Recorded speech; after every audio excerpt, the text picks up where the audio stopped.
Assalamualaikum warahmatullahi wabarakatuh. Perkenalkan, nama saya Fahri Rizky Putra dengan nomor BP 2010-513017. Dalam kesempatan kali ini, saya akan mencoba menjelaskan materi ekonomi perencanaan dalam rangka penyempurnaan ujian tengah semester.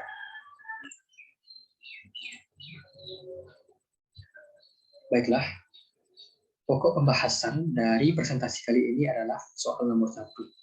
Saya akan menjelaskan soal nomor 1, yaitu ada perbedaan tentang perlu atau tidaknya perencanaan dalam pembangunan perekonomian suatu negara. Poin A, menurut saudara, perlukah pembangunan ekonomi itu direncanakan? Poin B, apa beda antara perencanaan pembangunan dengan perencanaan ekonomi? Dan poin C adalah, jelaskan definisi perencanaan ekonomi menurut pemahaman saudara. Baiklah, langsung saja pada poin A. Menurut saudara, perlukah pembangunan ekonomi itu direncanakan? Jelaskan. Menurut saya, pembangunan ekonomi itu sangat perlu direncanakan, karena tanpa adanya sebuah rencana, pembangunan ekonomi itu tidak jelas arahnya dan tujuannya. Dan tujuan dari pembangunan ekonomi itu tidak tercapai. Perencanaan pembangunan ekonomi sangat perlu dilakukan khususnya di negara-negara yang sedang berkembang atau terbelakang. Tetapi, untuk negara yang maju pun, perencanaan pembangunan ekonomi itu juga pasti dilakukan sehingga negara tersebut menjadi negara maju dan dapat mensejahterakan rakyatnya.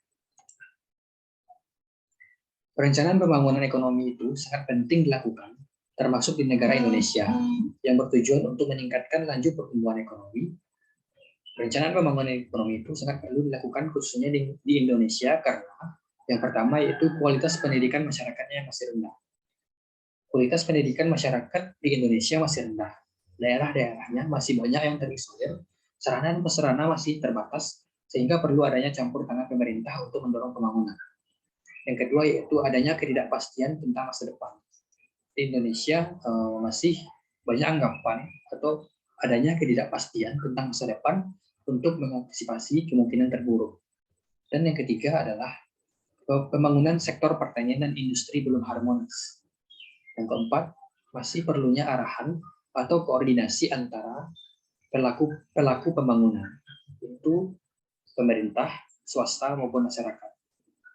Jadi, untuk mengatasi masalah atau persoalan tersebut diperlukan suatu rencana ekonomi atau serangkaian target atau sasaran ekonomi secara kuantitatif yang terkhusus dan harus dicapai dalam suatu jangka waktu tertentu. Dan setelah dibuatnya rencana pembangunan ekonomi, pelaksanaannya juga harus tepat sasaran agar tujuan dari rencana pembangunan ekonomi tersebut dapat tercapai.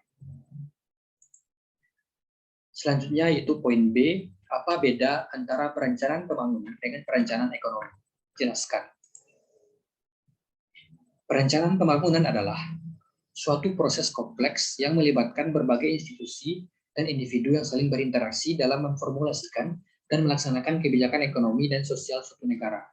Sedangkan perencanaan ekonomi adalah usaha pemerintah yang sengaja untuk mengkoordinasikan keputusan-keputusan ekonomi yang dibuat untuk jangka panjang dan untuk mempengaruhi, mengarahkan hingga mengawasi pertumbuhan ekonomi dan variabel utama perekonomian.